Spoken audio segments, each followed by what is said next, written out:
Hey guys, good morning and welcome to another episode of Simplicity Made Simple. My family just returned from a trip to Walt Disney World in Florida and it was so much fun. So I want to share with you guys my top 5 tips for travel preparation. Because as much fun as trips like that are, they can be kind of stressful on the front end. You want them to go well. You want them to be fun.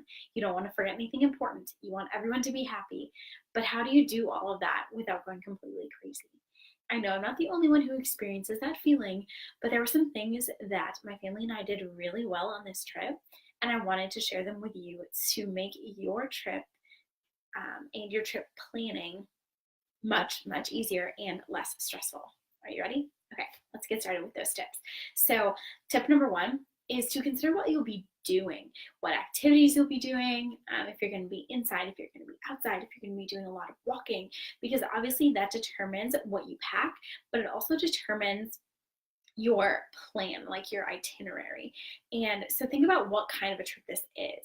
Is this the kind of trip where you have a daily agenda with one thing planned after another? You're hitting a bunch of historical sites or tourist destinations. You have a lot of museums that you want to see or shows to go to, or in the case of an amusement park, you have a lot of rides that you want to go on. Or is it the kind of trip where you're just going to kind of sit back and relax? There are some things that you could do, but you don't need a daily plan for it. Think about that too, because having those kind of expectations up front is really helpful for you and for your family. So communicate that with them too, so that everyone knows what to expect. It helps to know if you're going to be getting up early every day or if you're going to be up late every night, just so that people can plan for those things in case there's anything they need to do to prepare for it. So consider what you'll be doing. Number 2 is to consider amenities. Where are you staying and what do they have to offer you? Do you need to bring your own towel? Do you need to bring your own pillow? Do you need to bring a tent and a sleeping bag? Do you need to bring your own hair dryer? Do you need to bring things for the shower? Are there even showers? Um, so think about the kinds of things that you need to bring. If you're staying in a hotel or a resort, they probably have a place where you can get common items that you might forget, like a toothpaste or a shampoo or something. But if you're not staying in a place like a hotel, you might need to bring all those things yourself. So think about the kinds of things that are offered to you, and that goes for other things too. You know, if you're going to a hotel that has a pool, you're probably going to want to bring a swimsuit and some sandals.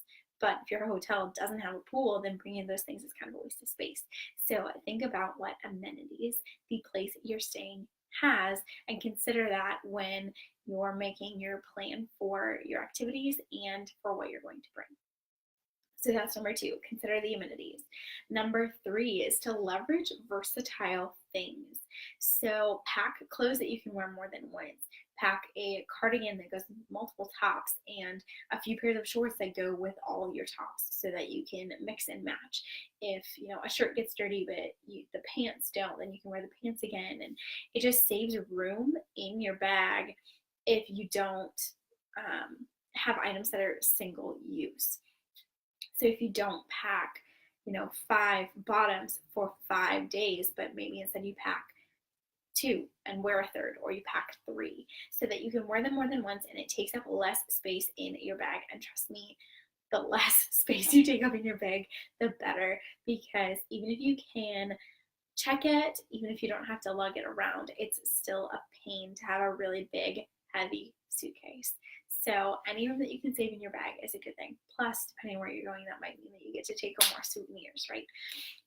So that can be really helpful to have versatile clothing and to just think about the usefulness of everything that you're packing. So what are the chances that you're actually going to use it or need it? And don't way overpack, bringing tons more stuff than you'll ever need. But make sure that you do take care of some of those contingency plans. If it's a little bit cooler, if it's a little bit hotter, if it rains. One thing that can be helpful is bringing more than one pair of shoes in case it does rain, in case your feet get wet, or in case it's warmer or colder than you thought it was going to be. It also helps prevent a lot of blistering, because if you wear one pair of shoes, then they're rubbing on your feet in the same places all the time. So consider that too. But packing versatile things is really, really helpful. So that is number 3. And then number 4 is to plan ahead. Now, I believe this is helpful for all aspects of life, but it's especially helpful with trips, because some things you actually need to plan in advance. If you need to arrange transportation, that's often something that needs to be done ahead of time. And if you're communicating with a large group of people about the activities that you're going to be doing, or when you need to be where to get to the airport or to be picked up to drive by car, those things are best communicated early so that everyone's on the same page and you can get everything in. And if you have to book transportation, or if you have to book activities and excursions, those things are also best planned in advance to make sure that not only you get to do what you want to do, but a lot of them cost more, the day of or when you arrive. You can save by booking those things early. And then you save time too, because they're already planned. So when you get there, you can just get in and do them and enjoy them. And you don't have to stress about what you're going to do once you get there. You just enjoy your vacation, which is what it's all about, right? So plan that ahead, and then plan kind of backward. So from the day that you need to leave, work your way backward. When do you need to have the car packed by? When do you need to have the suitcase packed by? When do you need to have any food made by? When do you need to have laundry finished by? Just working your way backward can be really helpful for the timing, because otherwise you might do something too late. You might find that you actually don't have enough time. If you started laundry too late, your clothes aren't going to be dry. Or if you do something too early, like make food too early, it might go bad. So just work out that timing by working your way backward when you're planning ahead, so that you can get everything in at the right time. So that's number 4, to plan ahead. And then number 5 is to make lists. Now, again, this is something that I am a big, big fan of in all areas of life, but I think it's especially important for trips, and most important for trips where you're going farther from home or going to be gone longer. Because when you're staying close to home, or when you're not going to be gone for very long, you can probably do without some things, or swing by a store and pick something up if you forget it. But if you're going to be gone longer, or if you're going farther from home, or like we were this week, if you don't actually have access to your own car, then it can be challenging to try to figure out what to do if you forgot something. So make a list. I usually have a pretty extensive list that I put together for everything that I'm going to pack in my bag, and I get really detailed with it. I put numbers on it, like a certain number of tops, a certain number of shorts, even like a certain number of socks, so that I know that I get everything packed in there that I want to. And I have it on my phone, so that if I think of anything that I want to add to my list at any point, I can just add it. And it's set up as a to-do list on my Todoist app. I love it. It's super helpful. I have a whole bunch of lists, but one of them is a packing list. And so it's really, really helpful for me to write down the clothing that I need to bring, the food that I need to bring, the accessories and miscellaneous items that I need to bring, because then I don't forget them. If I try to do it by memory, I forget all sorts of things. And if I try to do it last minute, I forget all sorts of things. So plan ahead and make lists. And you can make a comprehensive list that you just reuse every time you travel, if that's helpful for you, or you can make a fresh one if it's a little bit different every time you travel. But it is really helpful to have that list so that you don't forget things. And then you can talk to the other people that you're traveling with to see what they're bringing, to figure out if you guys have some duplicates, if you could save room by just sharing things, or if they're bringing something and that triggers a little reminder for you to bring that as well, something that you maybe might have overlooked. It can be really, really helpful to talk to other people about things that you should bring. Some things that you might want to include that you may not have thought of: a portable battery charger. I love them. Now, they can be a little heavy if you put them in like a backpack and carry them around, but it will save you from panicking about your phone dying or not having entertainment on the airplane or whatever, and can be totally worth it.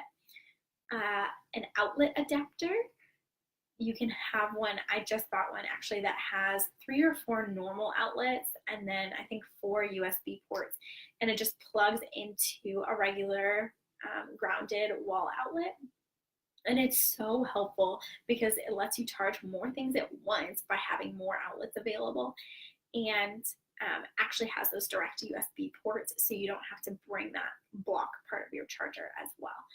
And that is really helpful, especially in places like hotels where there aren't a lot of accessible outlets or just a lot of outlets in general. So something like that can be really helpful. Sorry, I need to catch up on sleep after my trip. But bringing a lot of Ziploc baggies can be helpful, whether that's true, like Ziploc kind of plastic baggies. I usually prefer the reusable type bags, like the Rezip, the Blue Avocado, Bumpkins, those kinds of things. I really like them because you can hold all kinds of things, snack, wet clothes. We had like pictures in some of them. I think you can use them for just about anything, so that's really, really helpful. We used our Tide to Go when we were spilling things on our clothes, just all sorts of things. Make sure you pack lotion because you can get really dry in airplanes and hotels. Make sure you pack layers so that you can adapt to different kinds of temperatures and environments. So just think about all of those things. Think about the kinds of things that you want to make sure that you pack and write them down so that you have them on a list. So that is number 5, the last tip for you. I hope those things help you guys plan your trips so that you don't stress about them as much and can actually enjoy them. I loved our trip and I can't wait to go again, and I hope you guys have a great time wherever you're going. Okay, that's it for today, you guys. I will talk to you again soon. Let me know if there's anything else you want to hear from me. Okay,